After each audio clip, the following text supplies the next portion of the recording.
Hello guys. um, Pablock natin ngayon yung AIS system ng Z1000R para mawala yung popping sound or yung backfire pag nagde-decelerate ka.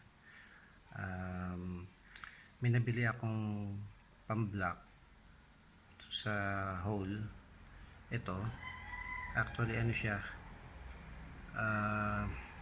panlagay ito sa paa ng silya, so mukha naman pwede kasi 1/2 yung size. Subukan nating blockin yung AIS system and then test natin later. Okay? Sige.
Tapos ko nang mag-block yung AIS.